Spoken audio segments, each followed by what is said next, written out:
Tahiri Manni Marii Ameerikaa dhimma Itoophiyaa irratti kan mari'ate torbaan kana keessa ture. Manni Marii Ameerikaa dhimmoota Itoophiyaa irratti torbee kana marii gaggeesseen ergamaan gaanfa Afrikaa Ambaasaadar Maayik Hamariif gaafileen hedduu dhiyaachuun himame.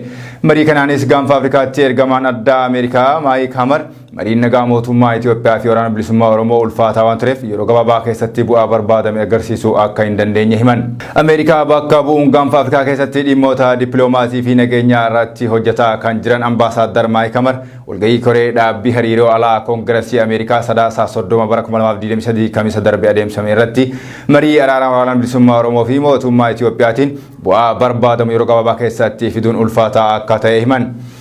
Walgahiin koongireesii Ameerikaa kun koree dhimma Afrikaa ilaaluu jalatti mata duree Itoophiyaa abdii fi balaa haala yeroo imaammata Ameerikaa jedhuun adeemsameeti jira.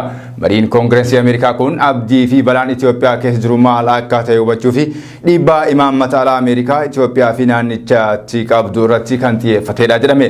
Waraana hammaataa Itoophiyaa gara kaabaatti Sadaasaa bara 2020 irraa jalqabee hanga Sadaasaa bara 2022tti adeemsifamee xumuruuf sochii bal'aa kan taasise gaanfa Afrikaatti ergamaan addaa Ameerikaa Ambaasaadar Maayik Hamar walwaraansi naannoo Oromiyaa fi Amaaraatti adeemsifamaa jiru marii nagaan akka xumuramuuf dhiibbaa gochaa jiraachuu hime.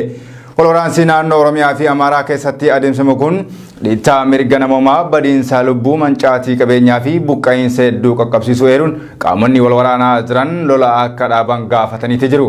Ambaasaadar Maayik Hamar qaamonni Itoophiyaa keessatti wal waraanaa jiran garaagarummaa isaan gidduu jiru mariin akka furatan kan gaafatan yoo ta'u gaafii kana hordofee mootummaa Itoophiyaa fi waraanni bilisummaa Oromoo marii malee fara biraa akka hin qabne akeekkachiiseeti jira. Ergamaan addaa Ameerikaa Ambaasaadar Maayik Hamar ibsa koree dhaabbii hariiroo alaa filataniin furmaata barbaannu yeroo gabaabaa keessatti fiduunni ulfaata marichi ulfaataa ture Daar es Salaam torba lamaa fi walakkaaf ture jijjiiramoonni gaariinis jirani furmaanni karaa nagaa hanga ammaatti murannoo qabna jechuun ejjannoo qabaachuu isaanii ibsaniiti jiru. Marii qaamota lamaan gidduutti adeemsifamu irratti kennanii fudhachuuf murannoo fi fedhiin jiraachuu akka qabu ibsuun waraana naannoo Oromiyaa fi Amaaraa keessatti adeemsifamaa jiru furuuf waraanni gonkumaa furmaataa hin ta'uu jedhan. Waraanicha furmaanni qawwee osoo hin taane marii akka ta'e ambaasaadarichi ibseeti jira. Naannoo Oromiyaa fi Amaaraa keessatti ajjeechaa murtee seeraa malee raawwatamu dararaa fi hidhaan akkaan hammaataadha kan jedhan Maayik Hamar kabajamuun mirga namoomaa xiyyeeffannoo ijoo hariiroo alaa bulchiinsa Joo Baayiden ta'uu mootummaa Itoophiyaa hubachiisuu eeraniiti jiru. Koongireesiin Ameerikaa koree dhimma alaatti walitti qabaa koree dhimma Afrikaa kan ta'an Joon Jaams mootummaa Itoophiyaa qeequun waggoota muraasa keessatti wantoota Itoophiyaa keessatti ta'aa jiru hordofee hariiroon Ameerikaa fi Itoophiyaa laaffachaa dhufee jedhan. Qondaalli koree dhimma Afrikaa kun mootummaan Itoophiyaa Ameerikaa irraa kan barbaadu rakkoo dinagdee biyyattii mudate furmaata argachuudha malee fedhii biyyattii keessatti nagaa buusu gonkumaa hin qabu jedhan.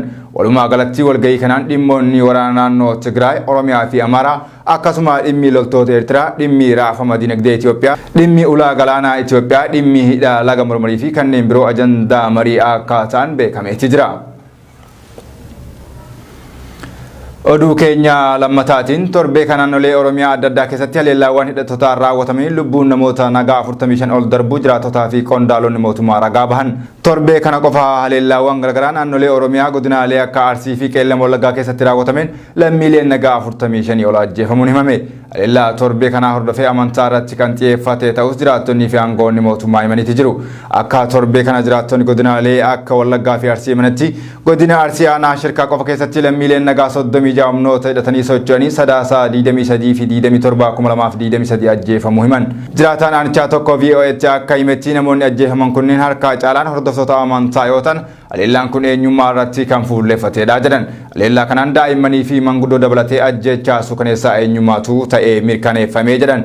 Hoogganaan biiroo sabquunnamtii naannoo Oromiyaa obbo Haayiluu Addunyaa ammoo lakkoofsi namoota ajjeefaman 27 ta'uu eeruun gocha kana kan raawwate waraana bilisummaa Oromooti jechuun yakkuuf yaaleeti jira. Waraanni bilisummaa Oromoo haleellaa kana kan raawwate haleellaa humnoonni mootummaa garicha irratti godina Bunnoo Baddallee aanaa Caawwaaqaatti geggeesse haloo boofaa akka ta'e simeeti jira.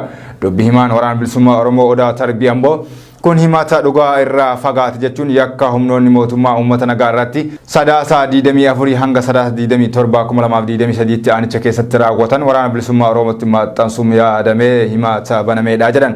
akkasuma sadaasa 24,2023 godina qeellam wallaggaa aanaa gidaamii keessatti namoonni kadhannaa irra turan 9 ajjeefamanii jiru.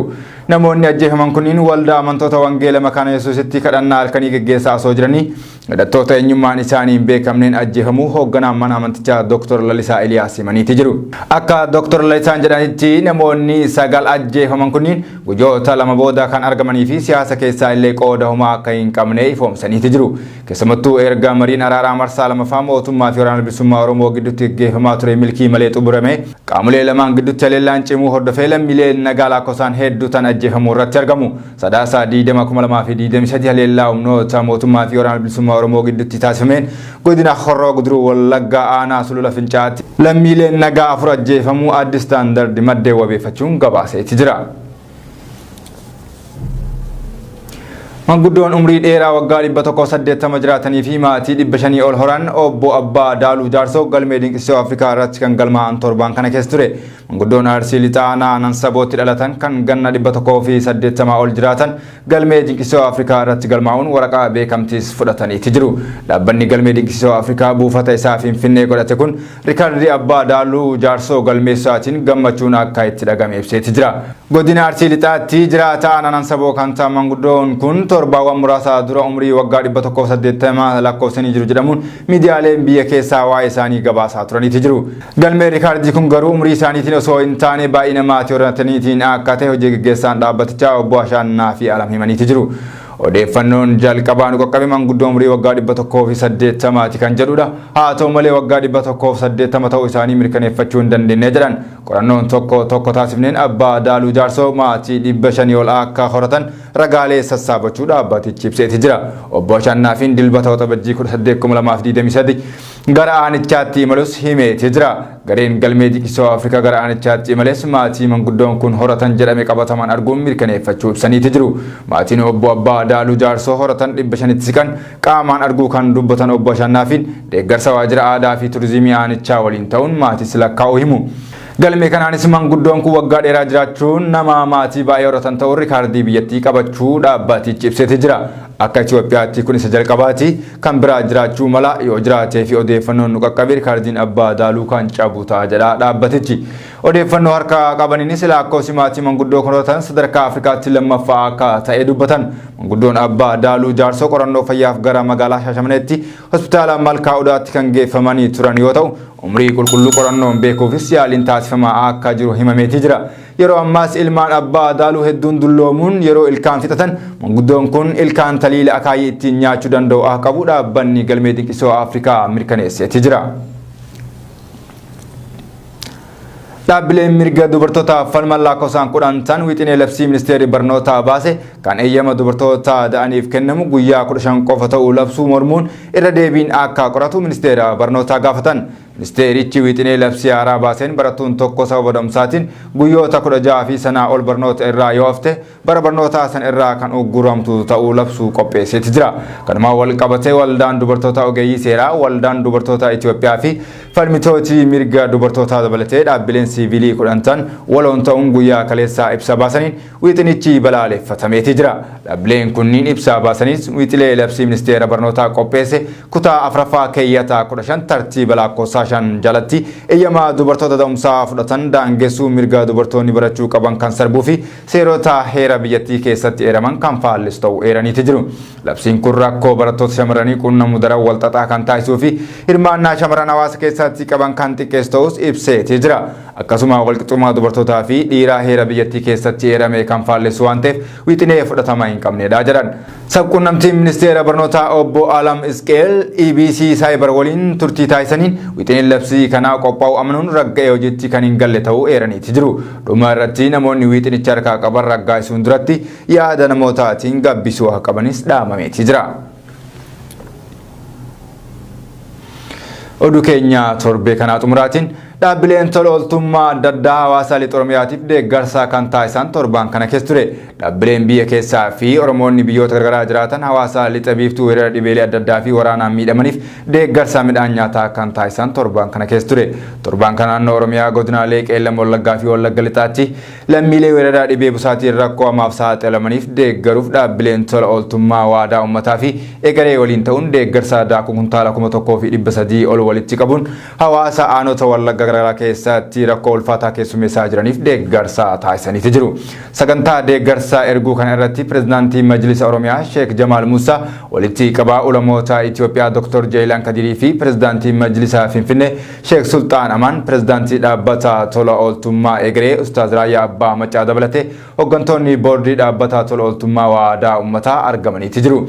Dhaabbanni tola ooltummaa waadaa uummataa deeggarsa mallaqaa daawwattoota miidiyaa Haruunii fi namoota biroo irraa argate daakuu kuntaala 650 deeggarsa kan taasise yoo ta'u kan hafe dhaabbata tola ooltummaa egeree karaa Ustaaz Raayyaa Abbaa Macaa fa'aatiin kan walitti qabame ta'uun ibsamee jira. Akkasumas karaa Injiinar Daani'eel Gammadaa yookiin karaa deemaatiin deeggarsi hawaasa Oromoo Los Angeles, California, Frankfurt, Ireland gara naannichaatti ergamee jira. Weerarri dhibee busaa naannichaa keessumattuu aanaalee 17 to'atee ture yeroo kan hin kennine waan ta'eef hawaasni Oromoo cufti gahee irraa eegamu akka baatu yaamichi taasifamee jira. Egaa hordoftoota keenya oduun bilbiltuu torbaan kanaaf qabanne kan hangammaa isinitti himne ture. Gama ogummaa kaameraaf teknikaatiin Munawwar Ahmad Dunafaanaa ture. Qophiileen BBS afaan biroo.